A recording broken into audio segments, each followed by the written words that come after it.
Moe-Z. When I was done with it, I moved on. When I worked with Tupac, by the time people started recognizing who I was already doing tours with John Mellencamp, whole different genre. So I had to like rebuild from that. And then by the time they got used to me, I was playing with the Wallflowers. And before I could really build a fan base through them, really, they kind of let me go. But I just didn't do, to me, it wasn't about no hype. It was about doing the music, let the music speak for itself. I just expected the people who were making the credits and doing all that would put the word out and do. I just didn't know. I was young. I didn't know the business like that. I didn't know it like that. I had to learn. And that's why I be trying to teach people, because there's a misconception of how the industry is. And it's not to our advantage. That's why I'm always trying to teach people how to be independent. If you're independent, yeah, it takes your own money, but you get your returns from it. If you use other people's money, they get the returns from it. You get the fame. It's a split decision. You feel me? Everybody who's got fame does not have money. It doesn't equate to that as far as the business is concerned. They may make it look like that. They will rent mansions to show you that's where they live. They will rent cars to show you, hey, this is what I got. But they don't have it. They'll lease. It's not really called renting. It's called leasing. But they don't own it. They'll lease the jewelry, everything that makes them look good, so that they could sell records and make the fans love them. They can sell out shows, and it all looks good. At the end of the day, when the physical money dries out, they're going to be starving, just like the rest of us. All the superstars and everything, they're not living like you think they live. Some of them may live a little more comfortable than others, but they're not living like you think they are, and it's all geared towards reeling you in as a person who buys their records. Pay attention to me. I'm not lying to you. Okay? I'm not lying. This is real stuff right here. It's all a facade. When I went to Universal Studios when I was 10 years old and saw how they had those houses all down the street, but none of those houses had anything in them, and they had no back to them. You understand? And what came to my mind as a 10-year-old was, him in his front, it's a put on. It was a song that came out around that time, and that meaning of the song didn't come to me until I saw that everything is a front to sell what it is they're trying to sell. Now hear me out. With TV, what they do is they get endorsements from different companies that are selling products, right? They get this money up front. It pays for their whole situation. They make the situation happen, and then they're paid accordingly, the royalties or whatnot. When it comes to music, the record labels, they borrow money from the mafia, from illegal situations. They bring it in, they pay for budgets for certain things, for different artists. These artists are either able to pay it back or they're not. But they have to pay that money back to the mafia, or there's going to be a lot of issues, because it's run by the mafia, and so is the radio. Okay? Maybe not the internet radios. There's a lot more freedom there. But as far as the radio stations that are the big ones, are run by the mafia.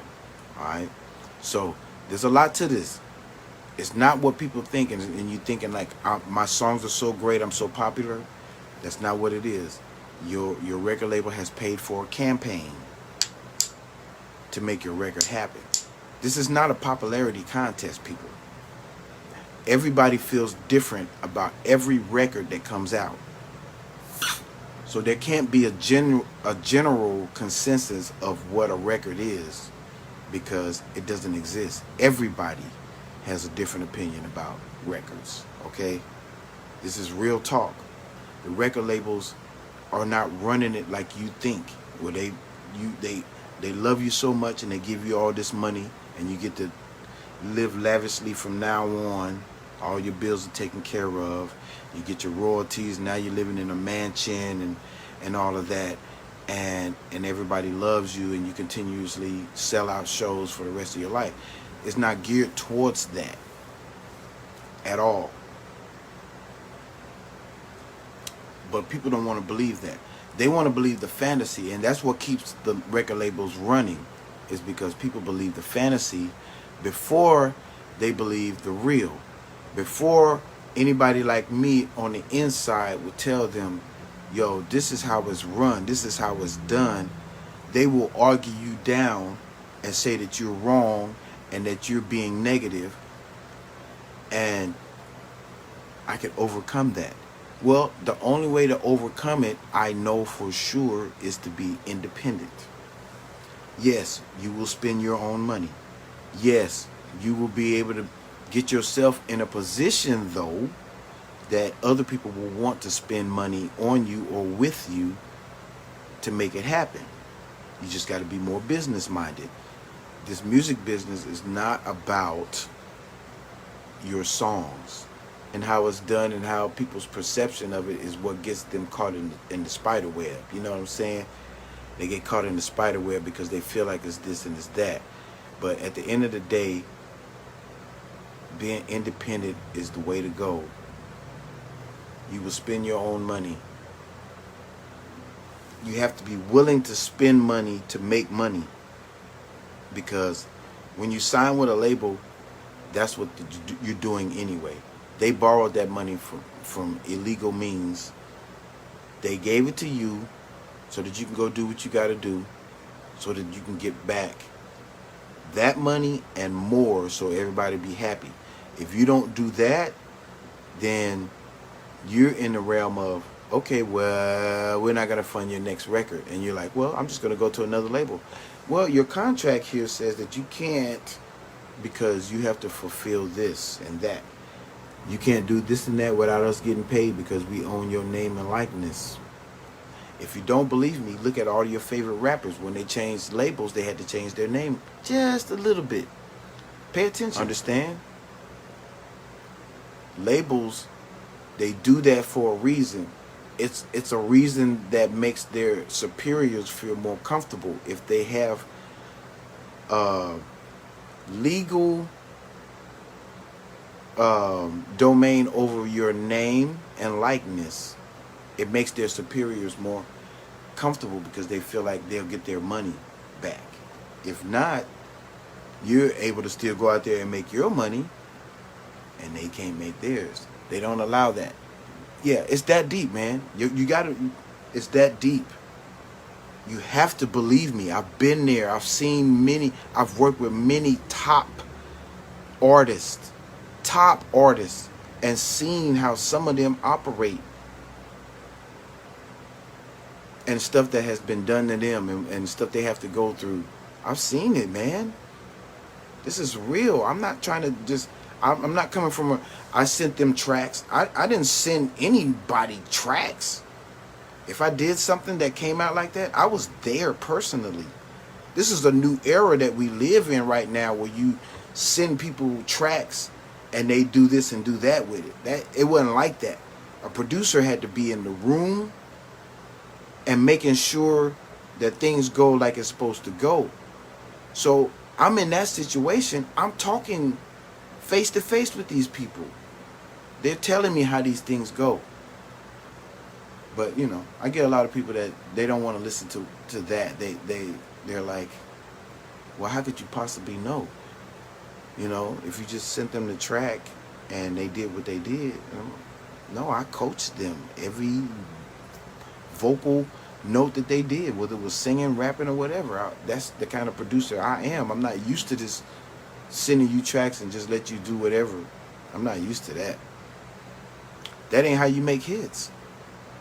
You rely on the artist to produce their own vocal and then represent your music. That is not the way to do it. That's not that is not the definition of a producer's job. A producer does not just let, all right, here's the music, I'm gonna go somewhere and just do whatever, and then you just do. No, that's not a producer's job. I'm not gonna just send you some music. That's why when people be like, you got snippets, and what? Listen, if you're a real producer, you talk to the artist, the artist tells you what they want, and you're able to deliver that. That's how I've been thinking people think. Like, okay, look, I have this idea, and so let's get it to this point. But people want just tracks to freestyle over and make these ridiculous songs that is never going to go anywhere, where they only give you $50 for 25 beats, and then they go rap on it. They put it out, give you no publishing. They don't make no money anyway. It's a lost cause. I'm not that dude. You know what I'm saying? So that's why I'm able to produce different genres, because I approach it differently. It's not about the beat, but it's about how does the music accentuate what the vocalist is doing. See what I'm saying? Whether you rapping or you singing, it's the producer giving you what is accentuating that particular song at that moment. Can you build into what you want from that producer? Can you build from that? That is what a producer does. It does not just send you blank tracks and you just blah blah blah blah blah blah blah blah blah blah blah and come up with stupid stuff that's never gonna ever do anything, especially if you don't put promotion behind it. You understand that you can't sell records without promotion. You're not gonna get famous off of trolling people. There's a handful of people that have done that and can do that. It got old real quick. People are tired of people trolling people. Let's make this about music again, I feel. What do y'all think?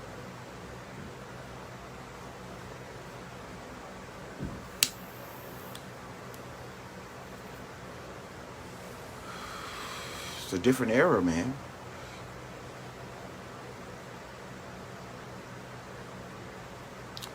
I think the best way to promote, to me, the old school way was you would sell CDs or records out of your trunk, or cassettes out of your trunk. Like you would hook up a way that you have your own physical copies, and you go out and you talk to people, you tell them about you. If many people in that area buy those products, you go do shows there because they are familiar with you there, and work with the radio stations who would help promote artists that were new. Okay, the new school way of doing it is doing mixtapes. It's not the same because we were actually on cassette tape, but mixtapes were, they're not really focused on the song per se. This is my skill, and then they put it to different people. People love it or like it or not, and then they possibly get a deal from it, and then they start making records that are like formed towards radio and all that. What I think is kind of in between. It's a mixture of both. You want to have physical copies of your stuff, because having your stuff on all the internet programs is fine, except for it's a digital print, right? In reality, they could take your digital print and make more prints and make more money off of it that you don't know of, that you didn't calculate because they did it in some sneaky way, right? Having physical copies make it so that you are able to control who buys what and how, and you know how much you're getting from it, right? Of course, you got to have the merchandise, the hats, the t-shirts, the keychains, the things that make people remember you.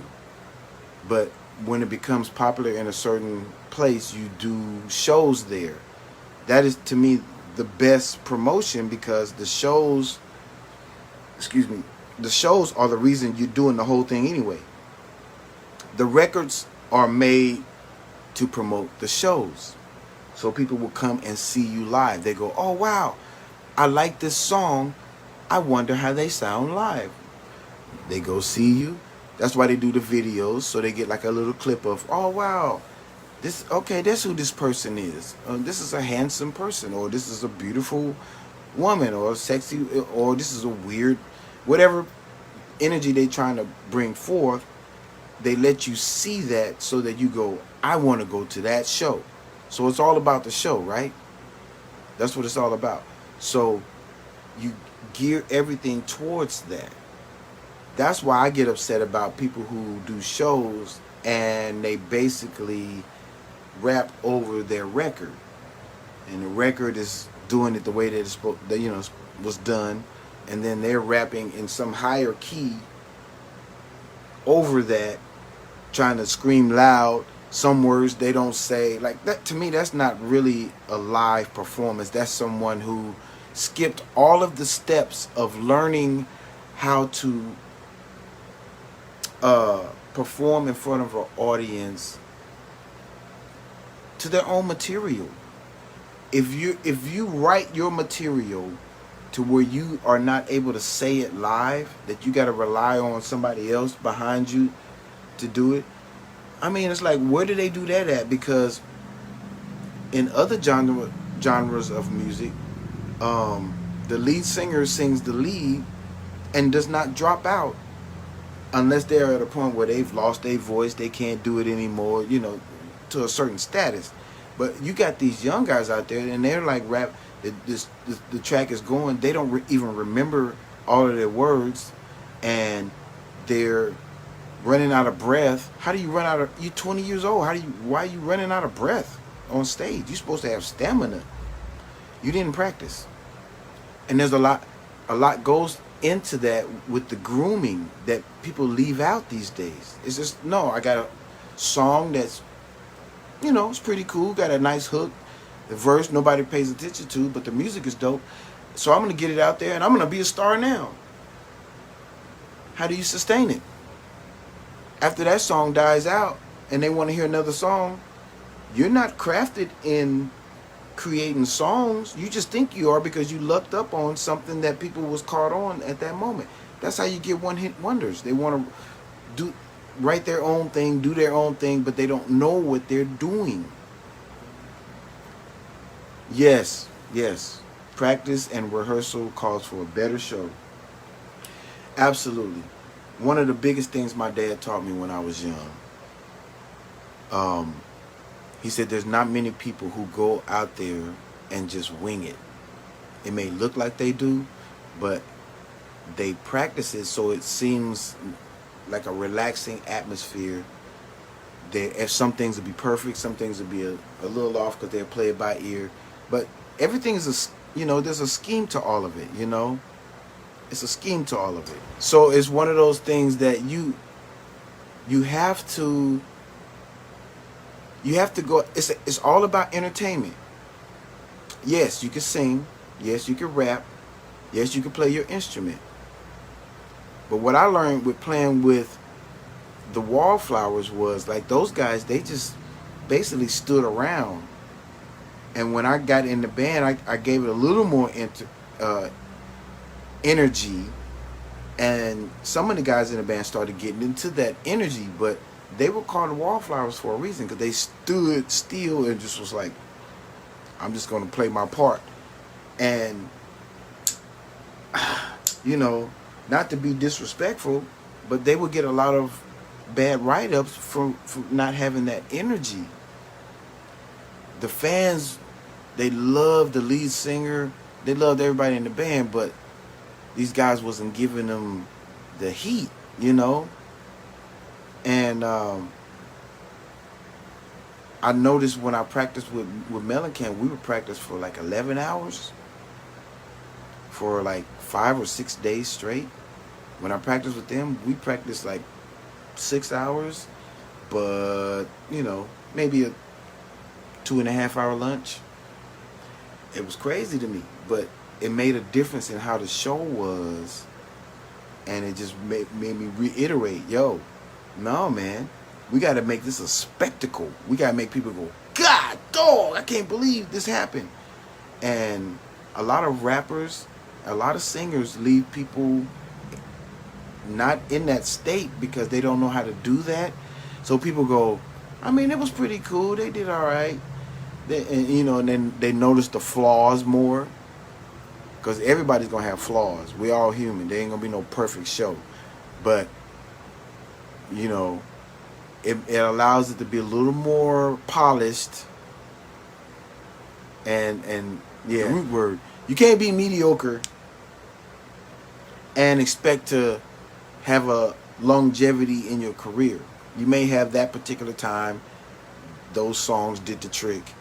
But I mean, a lot of your favorite artists went through a stage where those songs wasn't doing the trick. They had to figure something out and figure out how to upgrade and be better at it. That's what I want to reiterate to everybody. Just do that. Work on yourself. Work on being the best you could be, and grow and stay ready so that you ain't got to get ready. All the records I did, I was already ready. I didn't have to get ready. Only thing I ever had to get ready for was when Morris asked me to do that Jerome part for him, you know, with the time. I only had 8 days to prepare for that. Your boy was not ready. Trust me. And I was out of shape. I was a little bit overweight. My suit didn't fit good. A lot of flaws. But, you know, again, that just showed me I got to stay ready for whatever anybody want to bring on me. There's a lot of personalities to me, and just staying ready with all of them would be something that would benefit me. You know what I mean? Yeah. So, as I was saying about everything that, and what people don't really know is that all of the music that you do on records and videos and stuff, it's all geared towards making sure you have people that come to your shows when you do shows. That is where you shine, because it's your show. You have your merchandise, so that for one, they pay to get in. They come to see you. It's not a bar situation where they just come to the bar, right? They come to see you, so it's your fans. That you have your merchandise that they will buy, which the record label don't get unless you're stupid enough to sign that in the contract. But if you're independent, you get all that anyway. There's vendors. There's, you know, oh my gosh. There's things I started thinking about the things to pay out, that you got to pay out. But there's a lot of there's a lot of bills that go with it that you got to pay out. But you determine all those things ahead of time, and you do things that help you keep that under the overhead. You know what I mean? Keep that where you can afford it. All the things that, okay, I got this bill. I got these lighting guys who cost a whole bunch. I got, you know, because you want your production of your shows to be, the presentation to be incredible, not just regular. Not just, oh, I got a sound guy. No, you want the sound guy that knows how to really hear what you're doing, dial it in, You want the lighting guy. You know what I mean? So when all those bills come in, you have to take care of those. But you do things that make sure those are taken care of, and you're able to get money back so you can keep going. Money has to go back into the organization, as well as, see, what you count as bills is everybody who got to get paid. That's band, show people, lawyers, blah, blah, blah, blah, blah. That all of that goes into the section of, I got these bills, and then after that I'll have this, in to supplement to take care of that. So it's a lot of things you got to think about, but doing CDs and doing video is to get people at your shows, to get them interested in coming to see you, because they get to hear a little bit, they get to know the songs, and they're like familiar, and they like love them. At that point, when they love them, they buy your merchandise, and that's how you keep it going. Now, people think that the best process of doing that is with a record label, because they give you the money. But what you have to think about is what they're giving you is your money. Okay? They're not giving you money. You have to pay that back with interest and more to make sure that you're taken care of. Because if they give you $1 million, you have to make sure your record is done, pay for promotion, video, and all that stuff. With $1 million, won't happen. Won't happen. People charge for professional things. They charge. You see what I'm saying? So all that come out of that budget, you haven't gotten nothing yet. You haven't gotten money to eat, money to buy no car, jewelry, and nothing. But you go do it anyway because you think that's the thing to do. I gotta look good. So people who are smarter than that and actually spend that money, what they do is they spend a little bit less money and they lease those things. Lease me a nice, set of jewelry. Get my hair done all the time. I pay this person this amount a year. When you find out, they're like, man, they didn't even give me my money. They ain't even, you know what I'm saying? It's a lot of that kind of stuff going on where people owe people for doing certain things because these people didn't have the money, but they wanted to have that. Human nature, okay? It's human nature. But what a lot of people don't have is someone to school them on this is what's going on. So counter it with this. Like if say you do get to a point where you're like, you know what, I'm gonna sign with a label, but I'm gonna be smart about it. You sign with the label, then if they give you $1 million, you don't spend a cent of it. How about that? You really budget it out to where everything that comes to making your record that comes out of there, you don't dip into it at all, right? You might break even, maybe, but your song got to be really incredible, and they really got to do a great job of promoting your song, which don't always happen. Like I said in the beginning of this, we're human, so you got humans operating it. Sometimes it goes left. The label gets mad, they fire the A&R. You're still stuck in that position because you're the one in contract. The A&R is gone. They got a new A&R now, and the A&R that they bring in, he don't believe in you. You gotta show me. I ain't like that first record that I heard. So we gotta do something better than that. But we ain't giving you no money to do it. So that's where it starts trickling down to where they get producers that don't charge as much because they're really new at it. They get them in the game. Sometimes they look up and these guys are really great. Sometimes it doesn't work out. But they just spent that money. And it's accounted for. See what I'm saying? It's a lot that goes into this. It's not what you think it is. There's a roadblock at everything that you're thinking. Everything that you think, oh, it's this way.